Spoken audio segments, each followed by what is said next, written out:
Boa noite, turma, tudo bem com vocês? Estamos aqui para mais uma videoaula, desta vez com o volume 7 do PET segundo ano, tá? Só para identificar para vocês, certo? Então essa é a primeira semana do conteúdo do volume 7. Nessa semana, pessoal, nós vamos trabalhar com um novo assunto, sendo que nas semanas anteriores nós trabalhamos com termoquímica, com cinética química e com noções de equilíbrio. Desta vez, segundo o sumário, nós vamos trabalhar assuntos que estão relacionados a esses contextos que estão descritos aqui nas 4 semanas. Que contexto é esse? O contexto denominado de eletroquímica. Tá? É uma área nova da química do segundo ano, denominada de eletroquímica. O que é essa área? Se a gente pegar a palavra eletroquímica e fragmentar em duas partes, nós temos eletro e química. Química utilizada para produzir eletricidade, corrente elétrica. Tá? Então é interessante a gente apontar esse conceito aqui. Corrente elétrica. Pois bem, o que nós temos aqui distribuído nas 4 semanas?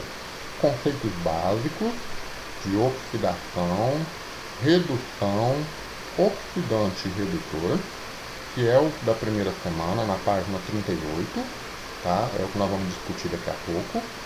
E depois, na semana 2, 3 e 4, oxirredução, balanceamento de equações, que é um assunto que nós trabalhamos no início do ano, e cálculo de força de corrente elétrica utilizando o material pilha, que é o principal objeto de estudo da eletroquímica, que é, no caso, a área da química que trabalha com produção de corrente elétrica partindo de reações químicas.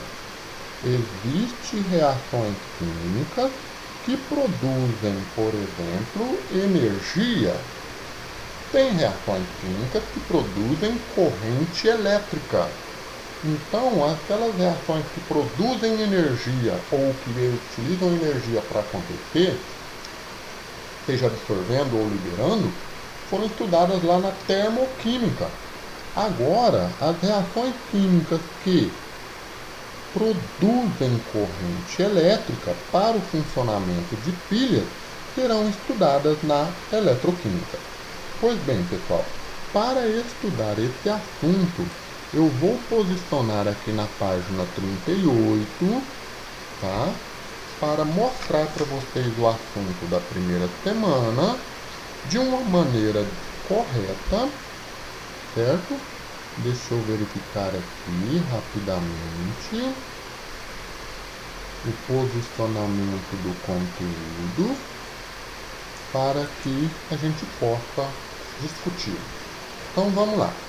Aqui vocês têm o plano de estudo estruturado da primeira semana, semana 1. Aqui nós temos também a caixa de identificação dos assuntos, energia produzida, tá? Não é energia térmica, é energia elétrica. E daí nós precisamos entender o que é uma energia elétrica, o que é uma corrente elétrica. Porque a energia elétrica que é produzida a partir do movimento dessa corrente elétrica é, na verdade, o movimento de cargas elétricas, especificamente uma carga do átomo dos elementos, a carga elétrica negativa.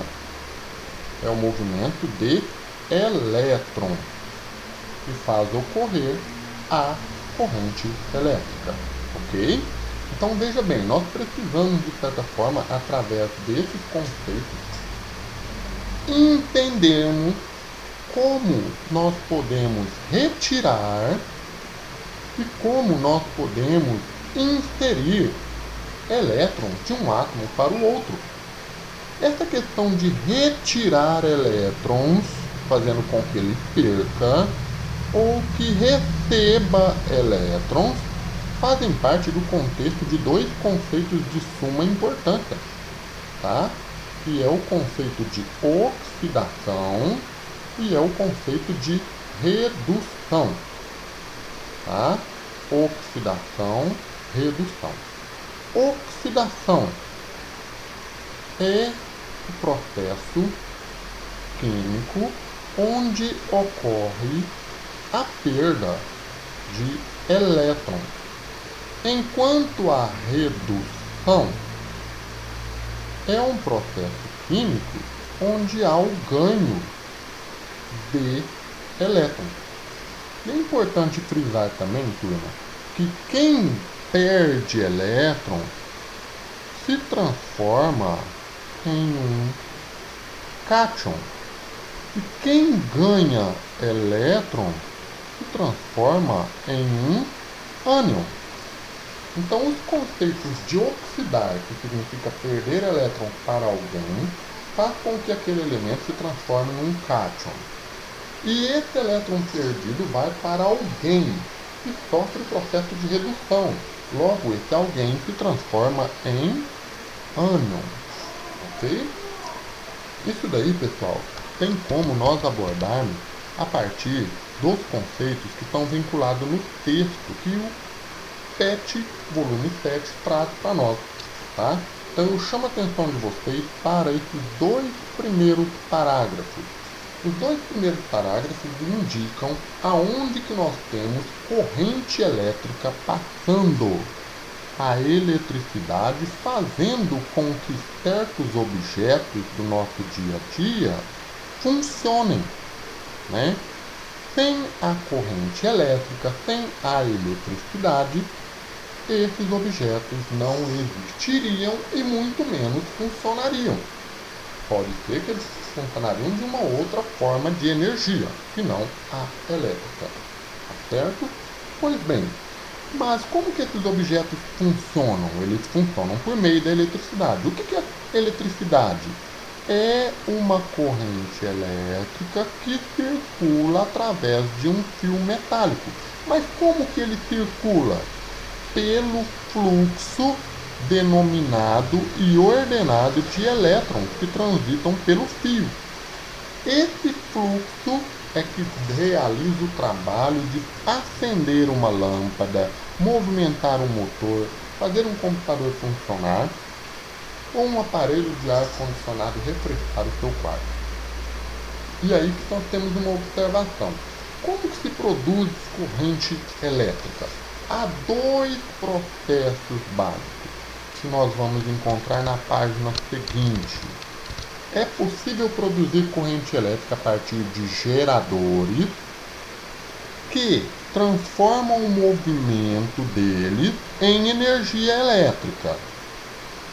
Há uma outra possibilidade, sendo essa a primeira e essa daqui a segunda, de utilizarmos pilhas ou baterias que funcionam através de reação química e essa energia química se converte em energia elétrica. É o caso desse sistema. O sistema contendo uma pilha que contém um polo positivo e um polo negativo, interligado por meio de fios que fazem a ponte entre a pilha, que é a fonte de força eletromotriz, chamada FEM, e que conduz os elétrons, né, a corrente elétrica do polo positivo, passando pela pilha, chegando ao polo negativo e esse sendo transmitido para a lâmpada que está representada numa forma acesa. Mas, professor, como que essa corrente elétrica passa pela pilha? Quem é o gerador? O gerador é a pilha, a fonte de força eletromotriz, ok? Então, os conceitos básicos estão vinculados à fonte de produção dessa corrente elétrica, que se julga como energia elétrica para o funcionamento de algum aparelho.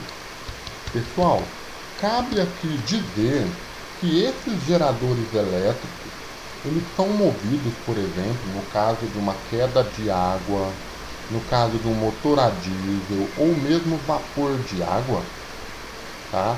Eles são a fonte de movimentação do sistema mecânico que converte a energia mecânica em energia elétrica. Já as pilhas, fazendo um paralelo comparativo, elas produzem a sua energia elétrica à custa das reações. Essas reações chamadas de oxirredução. Então, ocorre aqui dentro dessa pilha alguma reação química. Dentro da pilha deve possuir substâncias que reagem entre si para a formação de quem?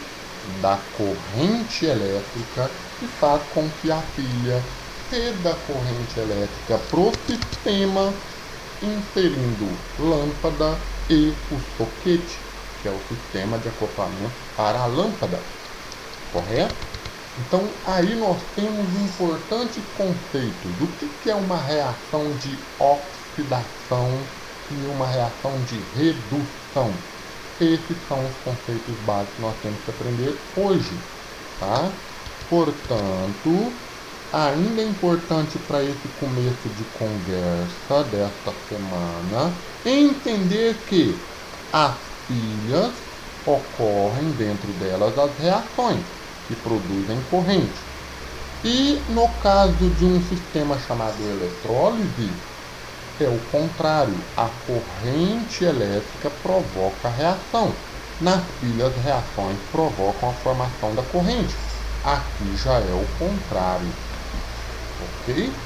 Professor, mas se existem substâncias dentro das pilhas que vão sofrer oxidação, e existem substâncias que vão ganhar esses elétrons para sofrer redução, como que eu identifico essas substâncias?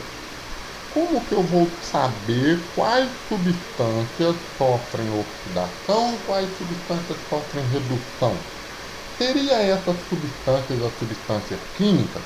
Seriam essas substâncias os elementos que compõem elas?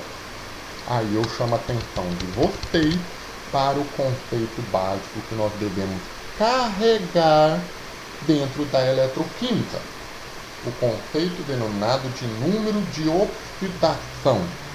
Pessoal, número de oxidação. Número de oxidação, tá? É representado pela sigla NOx, a gente pode falar assim, NOx, que representa o número de elétrons, tá? Que um átomo pode perder ou pode ganhar. Porque quem perde elétrons, perde para alguém, e esses elétrons perdidos formam a corrente elétrica.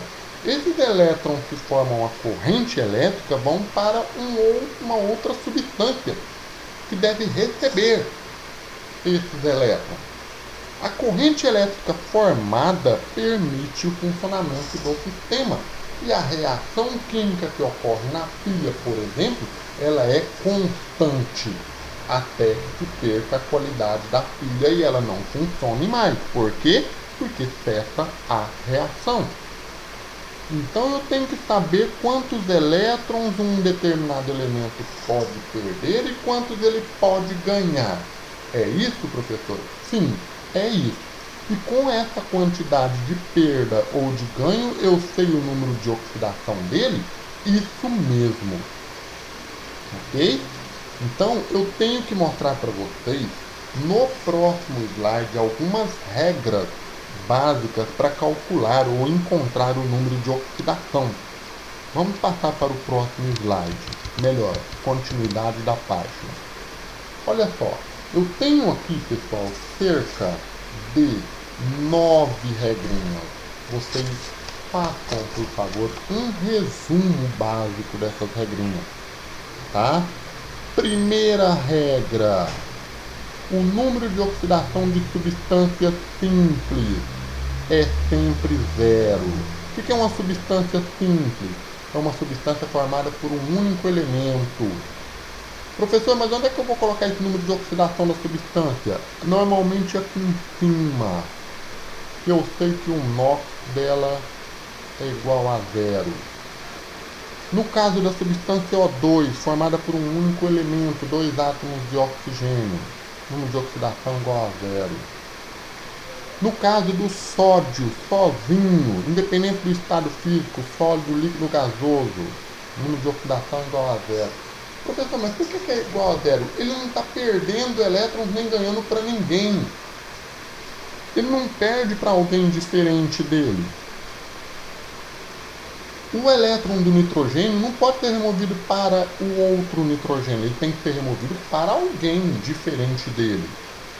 Então, somente com elementos químicos diferentes que pode haver o processo de ganho de elétrons ou perda de elétrons. É o caso da regrinha 2. Número de oxidação dos elementos que contém lá na coluna 1, chamado de metais alcalinos. Quem é da coluna 1? Eu tenho, por exemplo, o hidrogênio, eu tenho, por exemplo, o lítio, né? Eu tenho, por exemplo, o sódio, eu tenho, por exemplo, vários elementos químicos aqui. Todos eles estão ligados a um outro átomo de outro elemento, tem NOx mais 1.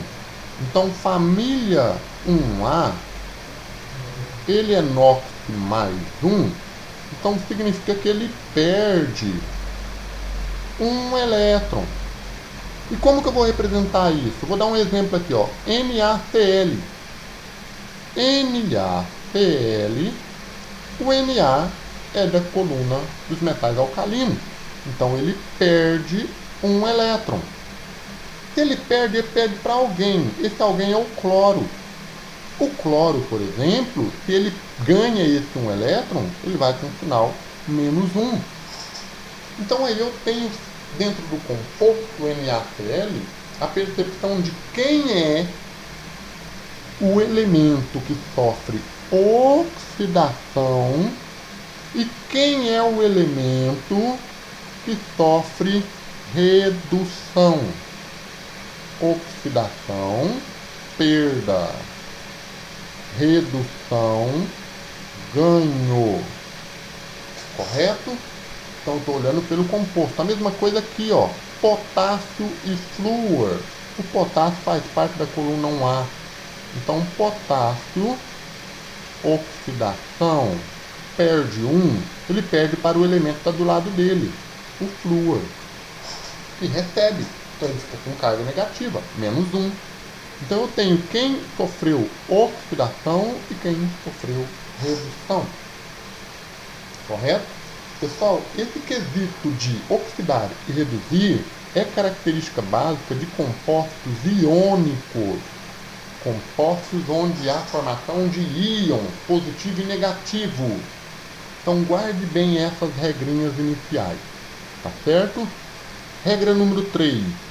Elementos da coluna 2, alcalinos terrosos. Qual que é o número de oxidação deles? 2 mais ou mais 2. Então vamos lá. Magnésio com cloro 2. O magnésio, número de oxidação mais 2. O cloro também tem que ter mais 2. Só que, por exemplo, aqui, professor, o cloro foi -1. Correto. Só que isso é para cada átomo de cloro. Quantos átomos de cloro nós temos aqui? 2. Então, o número de oxidação dividido por 2. Qual que é o número de oxidação do cloro? Opa, erro. Desculpa, negativo. Né? Então vamos voltar aqui, -2, opa, aqui, -2, 2 dividido por -2, -1, é correspondente ao que está aqui, correto? Então veja bem, esses números de oxidação, eles refletem tanto para quem sofre oxidação quanto para quem sofre redução. Tá? Regra número 4. Estamos analisando na regra número 1, número 2, número 3, elemento por elemento. Quem perde, quanto perde. Tá? A soma algébrica dos nós dos elementos de uma substância composta, que é a substância formada por elemento x, y, por exemplo, ela é sempre zero. Como que eu vou saber isso? Vou pegar aqui, por exemplo, o NaCl. Número de oxidação do Na, mais 1. Número de oxidação do cloro, menos 1. Então eu vou fazer uma operação aqui. Mais 1 com menos 1, qual é a carga do composto? Zero. Correto? Por que eles fizeram aqui, ó? 1 vezes mais 1. Quantos átomos de sódio eu tenho? Um átomo. Ok? Vou usar a borracha, pessoal, apenas para apagar e abrir espaço aqui. Quantos átomos de cloro eu tenho? 1 vezes menos 1. Aí o que eu tenho aqui?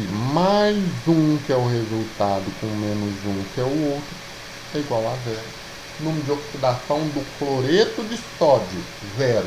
Número de oxidação do sódio, mais 1. Número de oxidação do cloro, menos 1. Ok? A mesma coisa eu tenho aqui no Al2O3. Pessoal, alumínio, coluna do alumínio, elementos perdem 3 elétrons. O oxigênio ganha 2. E agora, como é que eu vou saber se o número de oxidação desse composto é igual a 0? Quantos átomos de alumínio eu tenho? 2 vezes mais 3. Quantos átomos de oxigênio eu tenho? 3 vezes menos 2.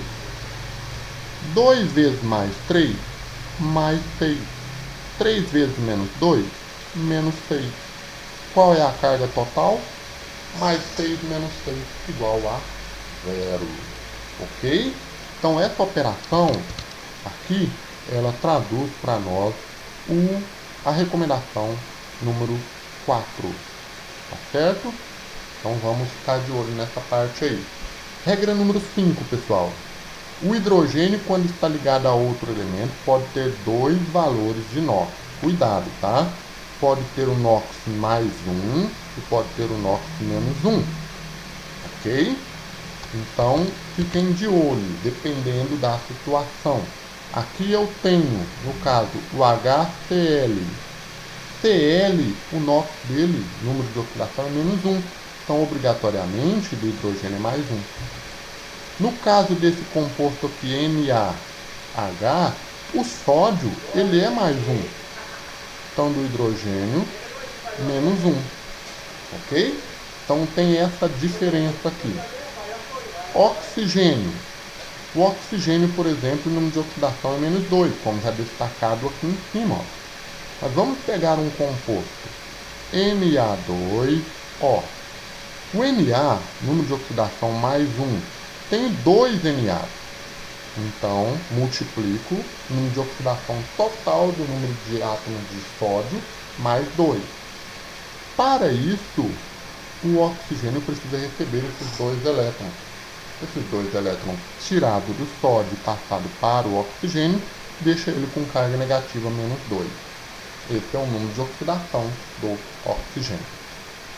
Na página seguinte, pessoal, nós temos aqui outras regras, tá? Do oxigênio em peróxido, do oxigênio ligado ao flúor. Tá? Tomem bastante cuidado nessa parte. Tá?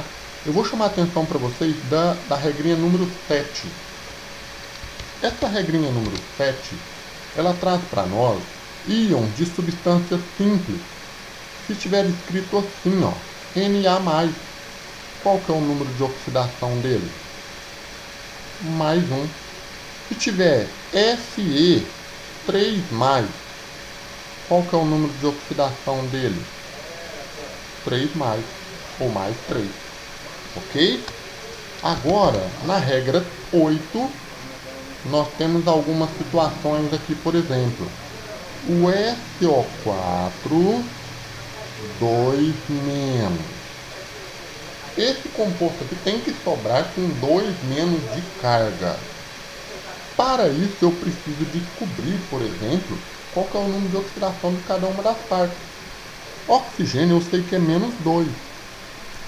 4 oxigênio, então é menos 8. Lembre-se que precisa sobrar menos 2.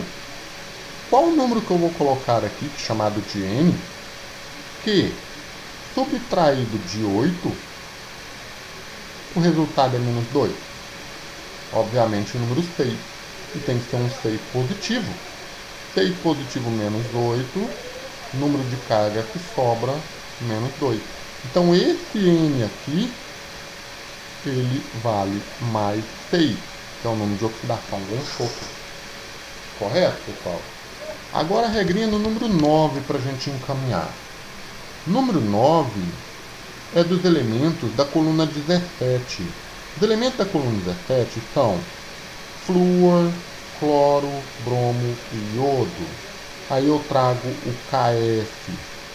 Os elementos dessa coluna têm número de oxidação menos 1. Por quê? Porque eles ganham elétron. Ele ganha do potássio, que perde 1. Ele ganha, por exemplo, do sódio com o bromo. O sódio perde 1, o bromo ganha esse 1. Então tomem cuidado com essas regrinhas para vocês resolverem alguns dos exercícios. Vamos tentar fazer alguns deles. Vou trazer para vocês aqui a tentativa de resolução, tá, do exercício número 1, por exemplo. O exercício número 1, que é da PUC-Camp, diz o seguinte: descobertas recentes na medicina indicam a eficiência do óxido nítrico, NO, no tratamento de determinado tipo de pneumonia.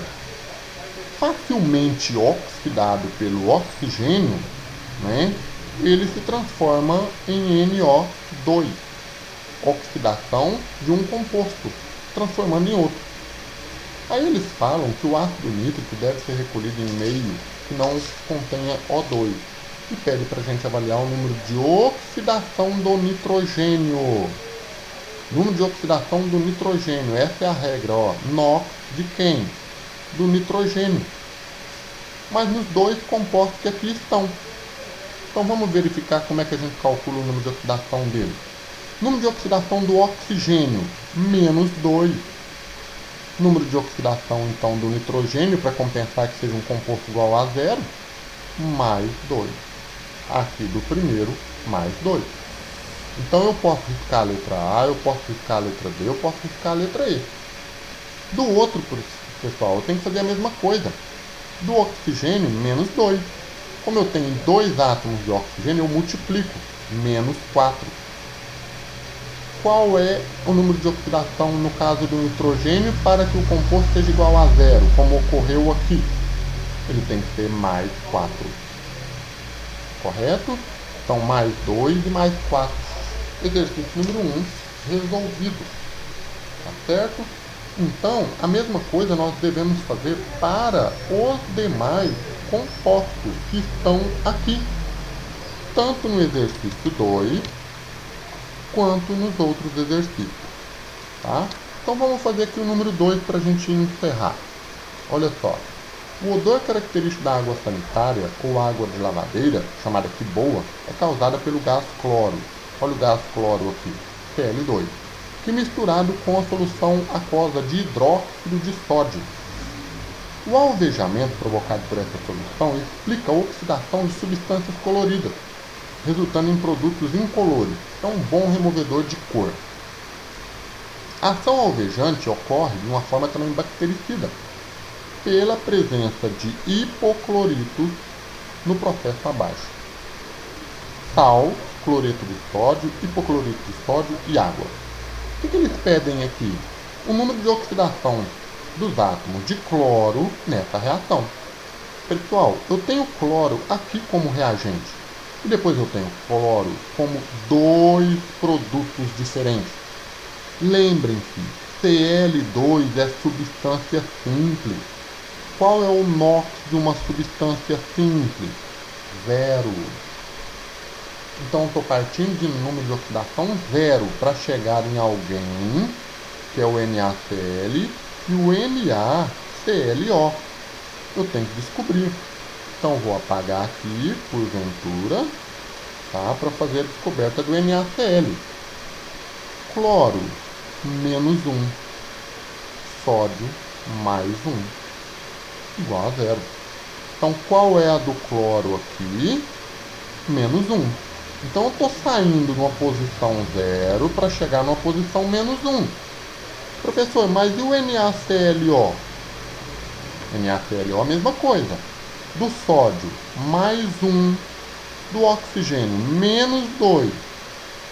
Para dar 0, qual vai ser o do cloro aqui? Mais 1. Mais 1 com mais 1, mais 2 com menos 2, igual a 0. Então, qual é o número de oxidação dele? Mais 1. Então, eu tenho que sair de 0 para menos 1 e de 0 para mais 1. Ó, 0 para menos 1 e mais 1. 0, 0, 0. Só sobrou a letra C e D. Partindo de 0 para mais 1 e mais 1? Não. Menos 1 e mais 1. Ok? Mesma coisa, turma. Vocês devem fazer no exercício 3, no exercício 4 e no exercício 5. Esses exercícios vão ajudar a vocês a entenderem o que se trata número de oxidação e número de redução. Beleza? Vejo vocês então na aula da semana 2.